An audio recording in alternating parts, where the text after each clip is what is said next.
Hey there, West Michigan. Hope you're having a great Wednesday. Thanks for watching 13 Plus. I'm meteorologist Michael Behrens. It is going to be a pretty calm midweek for you here across West Michigan. But as we work our way deeper into the week toward Friday specifically, things are going to get a lot messier. So make sure you enjoy the nice weather while you can. Speaking of nice weather, got some beautiful shots of the moon yesterday, just past full. This picture came in from Bill Beatty in Muskegon as the moon was coming up. Gorgeous shot there. And then once the moon was high in the sky, Lexi got this one also from Muskegon. Thanks for sharing those photos with us. And if you have a photo you'll want to share up, it's at 13 on your site. You can find me on social media. Meteorologist Michael Behrens on Facebook and at Mike Behrens WX on Twitter and on Instagram.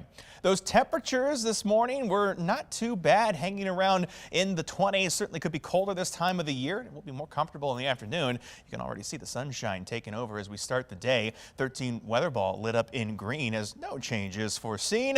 View of the 13 weather ball sponsored by Countryside Greenhouse of Allendale.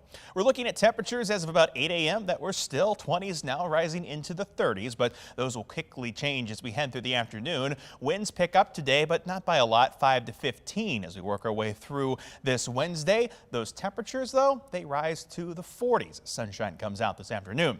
We'll see partly cloudy skies across the region that be turning mostly cloudy as we head toward tomorrow. We'll stay dry through Thursday, but Thursday night is when things start to change. Partly cloudy skies again turn to mostly cloudy with snow that come as we head to Thursday evening. Temperatures will still be in the 40s Thursday, just a touch cooler with the extra cloud cover, but it's what comes Thursday night, as we've been saying, into Friday that'll be really messy. The weather system out toward the west kind of stalled out, not really going to move much of anywhere until low pressure comes out of Colorado and pushes all this moisture our direction. Already a lot of winter alerts, winter storm watches from Wisconsin all the way back through Minnesota with lots of winter weather advisories. I wouldn't be surprised to see some of those here in our neck of the woods in the next 24 to 36 hours as we watch the snowfall on the way for Friday. Let's time it out with the hour-by-hour forecast here. Partly cloudy skies again last through the day on Wednesday, with those cloud cover conditions increasing as we head through Wednesday night and into Thursday. Mostly cloudy skies greet us Thursday morning, but it won't be all cloud cover tomorrow. We're expecting some sunshine to poke its way through those clouds from time to time, and again, temperatures still comfortable. As we head toward Thursday evening, though, we're tracking the leading edge of rain and snow working its way across Lake Michigan. That'll start to work its way into West Michigan as we head toward midnight and increase in intensity as we head into the early AM hours of your Friday. Really just bad timing with this system. We're looking for widespread snow bands, some of them heavy as we head through 6, 7, 8 o'clock in the morning, 9 o'clock in the morning. Couldn't come at a worse time for the morning commute as we head through Friday. And I'm not going to be surprised to see school closings or delays as we head toward the end of this week. The snowfall continues through about noon on Friday, and then it starts to become more scattered as we head through the afternoon. Snow will eventually come to an end completely as we head through Friday night, with quiet weather returning for the weekend. Snowfall totals out there by 8 a.m. could already see 3 to 5 inches across portions of West Michigan, with a pretty widespread 4 to 6 looking likely by the time we head toward Friday evening. Some of those areas, especially on the southern end of the system, may pick up over 6 inches of snowfall. It's really going to be another wintry mess to cap this week off. Kind of seems to be the pattern we're stuck in here in West Michigan. When it comes to weather impacts, good news here. This is looking to be an all snow system. We're not expecting any of the ice buildup potential that we've had with the past couple of weeks, but visibility and travel will be highly impacted, especially Friday morning. Good news for power outages. That will be in the low category with this system.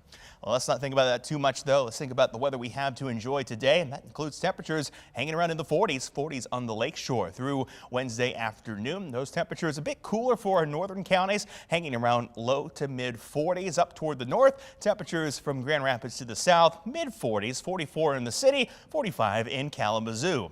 13 on your side, 10-day outlook.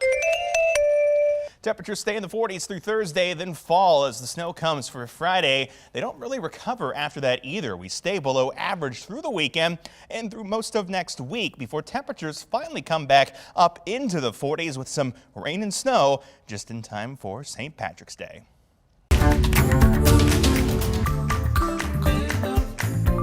Well, we do have some wintry weather in our forecast. Imagine having so much snow that you get trapped in the aftermath for almost 2 weeks.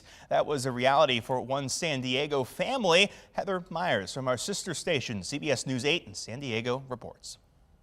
was no real way to be prepared that this was a possibility because it's never been seen, at least in my lifetime. Elliot Gruber and his son Luca are relieved to be back home in San Diego after nearly 2 weeks stuck in the snow in Lake Arrowhead. On Saturday, a plow finally cleared the road in front of their cabin. It was one lane, and they were about, not an exaggeration, like 8-foot walls of snow on either side. With just enough room for one car to make it through, the Grubers' 1.5-mile drive to the main road took an hour and a half. To honk your horn to make sure there's no one coming, you can't even see around the turns. And then a car would be there, and then you'd have to back up like a quarter of a mile, find a driveway that's halfway plowed out, let that guy pass, then keep going. Then the fog set in, reducing visibility to just a few feet in front of them. So we're going, 10 miles an hour the whole way down the mountain. We first caught up with the Gruber and Ringhoff families on Friday. You can see roofs that are sinking or decks that have collapsed. They described the shocking amount of snow that fell over a 5-day stretch. Many times they ran out of food and had to walk 6 miles just to get food at a corner gas station.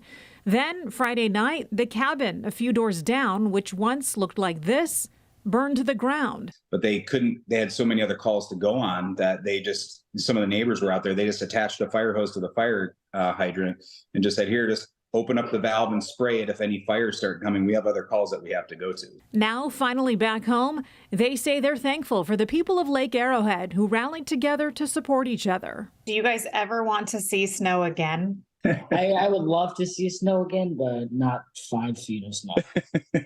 Not anytime soon, I bet. Yeah, I got my fill of shoveling for probably the rest of my life. We'll just make sure that we really understand the weather a lot better than we were hoping to the next time we make a trip like this. So. And certainly glad we don't have those kind of conditions to contend with here in West Michigan. Now that you're up to date with the latest news and weather headlines from around West Michigan and the country, though, you can always find more at 13onyourside.com and, of course, by downloading 13 On Your Side news and weather apps. For now, thanks for watching 13 Plus. I'm meteorologist Michael Behrens.